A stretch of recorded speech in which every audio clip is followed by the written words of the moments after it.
दुख, ग्राम्य कबीर कविता सुने होए दुख। अगर ग्राम यानी संसार की बातें करने वाले, पैसे कमाने के लिए, अपनी प्रमोशन के लिए, ऐसे लोगों के द्वारा लिखे गए ज्ञान को अगर आप लेंगे, ग्राम कबीर कविता सुने है दुख। क्यों दुख आता है जीवन में? भजन सुनने के बाद भी दुख आ रहा है। ग्राम में कबीर कविता सुने है दुख, विदग्ध आत्मीय वाक्य सुनी है सुख। अगर विदग्ध, जिसके हृदय में प्रेम प्रकट हुआ है, उसकी बात सुनेंगे तो आपको सुख मिलेगा, अन्यथा सुख नहीं मिलेगा। कुछ लोग शुरू होते हैं, हम मोटिवेशन स्पीकिंग करेंगे, फिर लोगों को है ना धीरे धीरे जोड़ करके इस कॉन में ले आएंगे, पता चलता खुद ही डिमोटिवेट हो गए। वो चैंटिंग वाले क्या होता है, हम तो भूल ही गए। बहुत सारे वो केसेस। तो ये बहुत, मतलब मैं तो डरता हूँ जब ये पढ़ता हूँ ना। आपने आज समझ पढ़ लिया था, पर क्या पढ़ता अभी नहीं पता।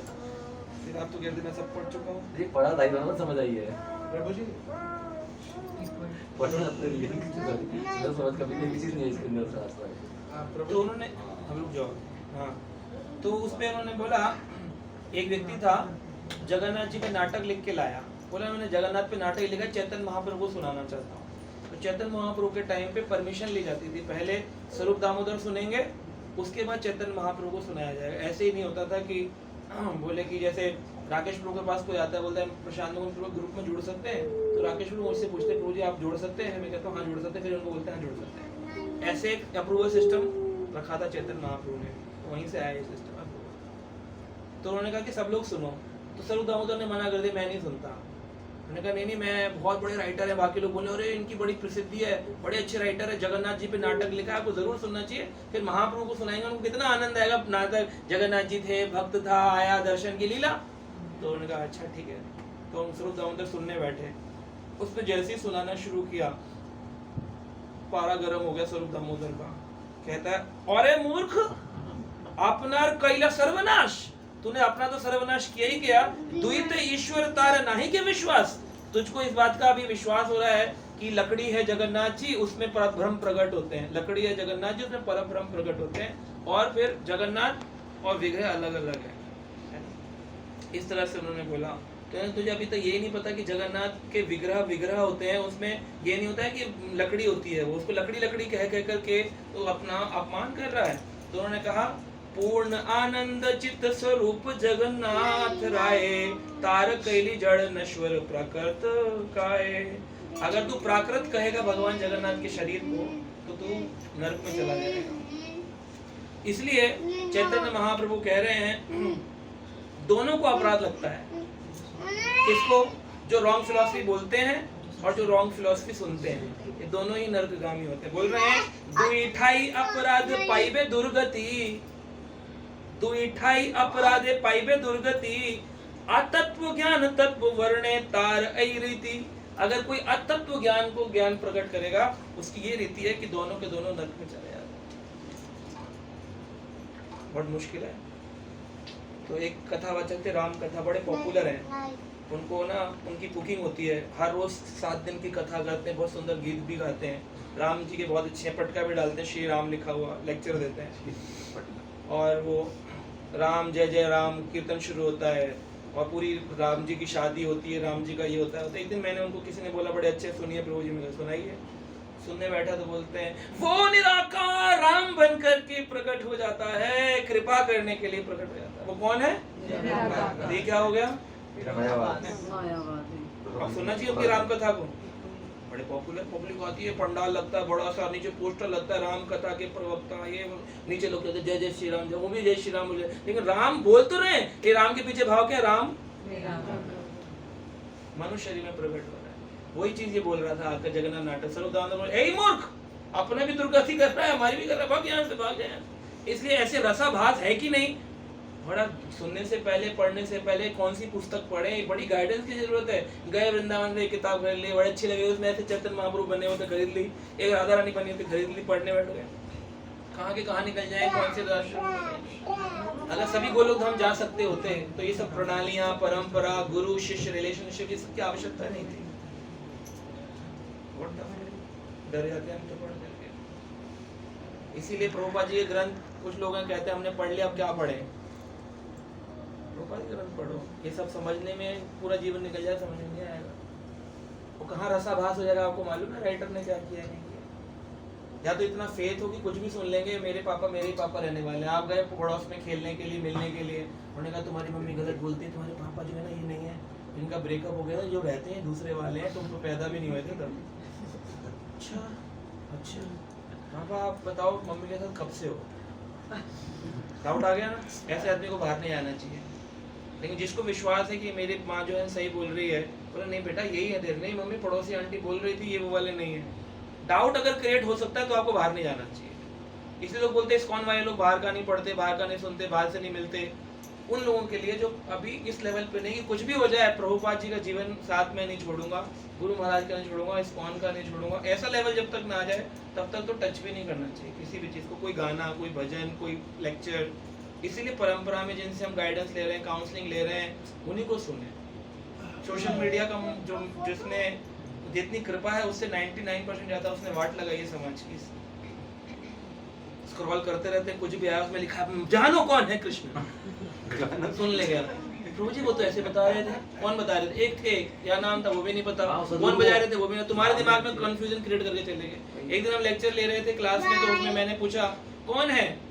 गदाधर पंडित। वो कह रहे हैं गदाधर पंडित वो है जब चैतन्य महाप्रभु राधा रानी का प्रेम लेके आए तो इतना प्रेम था वो संभाल नहीं पाए, तो उन्होंने कहा कोई और चीज संभालने के लिए तो एक बार आगे गदाधर पंडित वो संभालने के लिए आए। ये कौन सी फिल्म? कह रहे बहुत बड़े प्रभु जी बोल देते।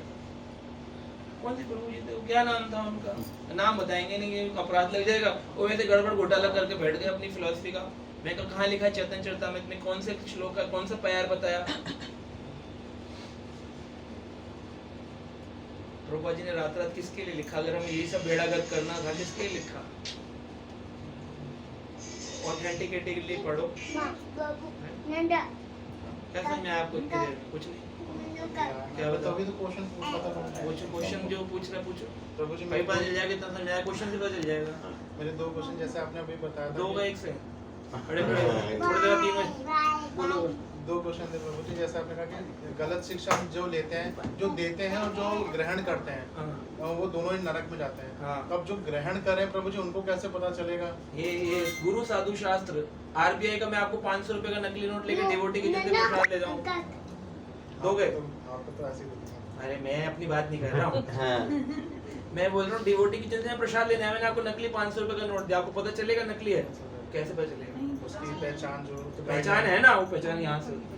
मतलब ये ज्यादा सुनने यूथ की है, मेन आंसर ये है। नहीं ये नहीं है, मेरा मतलब है, ये आपका गलत, आप ही गलत, आप ही फॉल्स नोट हो।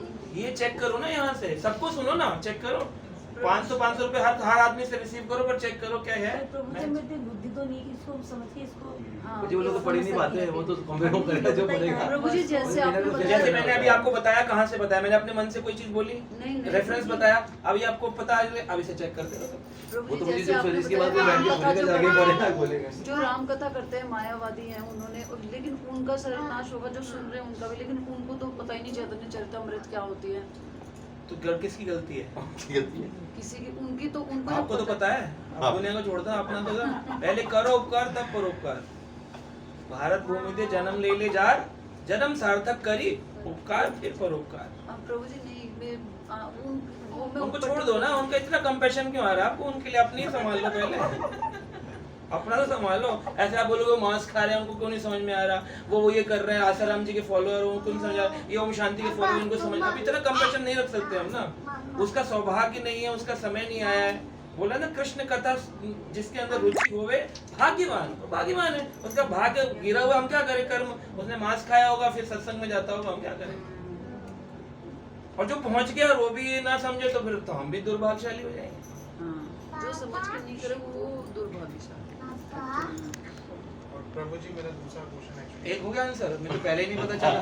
प्रभु जी आपने बताया ना रेफरेंस के ऊपर। अच्छा बहुत अच्छा।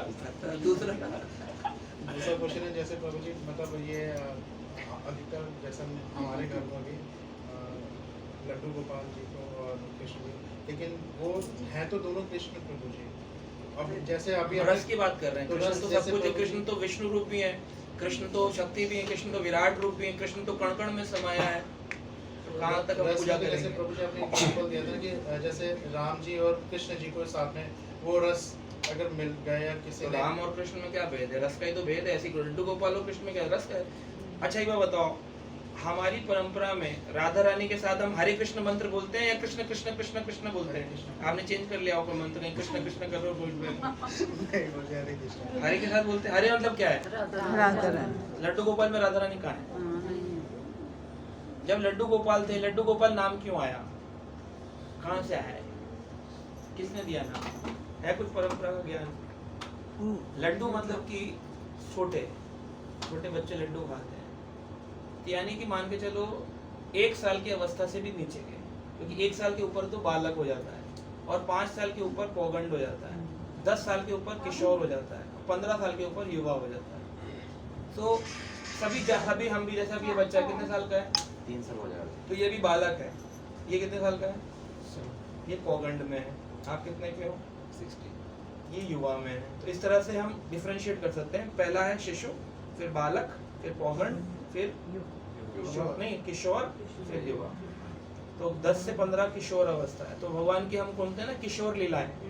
किशोर लीलाएं जब वृंदावन से जा रहे हैं, कंस का वध किया 11 साल की उम्र में, किशोर लीला है। जब भगवान ने गिरिराज उठाया 7 साल की उम्र में, पौगंड लीला है।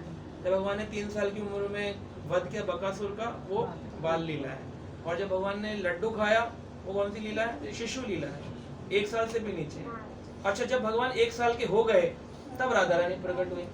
इसीलिए जब राधा रानी का नामकरण हुआ, देखा कि उनकी आंखें बंद हैं, राधा रानी आंखें नहीं खोल रही हैं। रावल में थी राधा रानी, जन्म हुआ था वृषभानु महाराज के घर में। तो उन्होंने नंद बाबा को बुलाया, सबको बुलाया कि बड़ी दुख की अवस्था पर बेटी तो हुई आई है। तो राधा रानी को देखने के लिए सभी गोप आए। कृष्ण गोदी में थे, क्रॉली करते थे उस समय, 1 साल के थे। और 1 साल का हो गया, गोदी में रहते बच्चे, 1 साल 1.5 साल की गोदी में थे नंद बाबा की कृष्ण। तो ऐसे ऐसे थोड़ा हिलने लगे, तो नंद बाबा ने नीचे उतार दिया। तो चलते चलते गए, तो नंद बाबा को यशो वृषभानु महाराज कहते हैं, हमारी लड़की तो हुई है, खुशी तो है, लेकिन एक दुख है, आंखें बंद है, अंधी है, नेत्रहीन है, आंखें बंद करके रखी है। कितना खोलने की कोशिश की, खोलती नहीं है।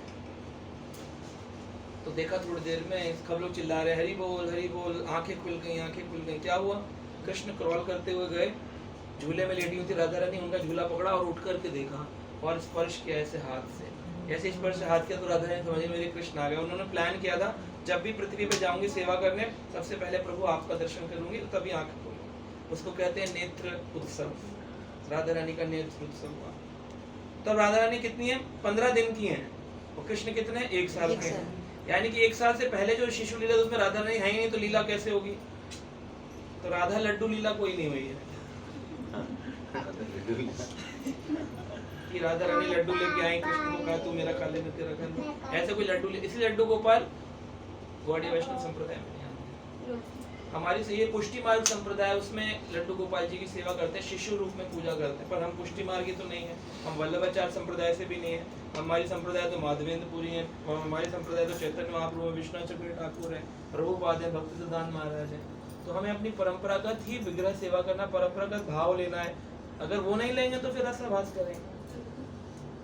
जब हमें ये तत्व नहीं पता तब हमारे पास भगवान आए, ठीक है, विचित्र और ये होके। सुन के फिर कंफ्यूजन होती है, तो फिर क्या? नहीं तो कंफ्यूजन क्या है? लड्डू गोपाल को रहने दो, ये थोड़ी है हम आ गए तो इग्नोर ही करना है। हमारे जीवन का सेंटर फोकस राधा कृष्ण होना चाहिए। तो हमारे घर में अगर नहीं है तो राधा कृष्ण रखें, या जगन्नाथ रखें, या गौरनिताई रखें। एक ने मुझे पूछा कि लड्डू थे गोपाल, तुम लड्डू राधा ने ले आए।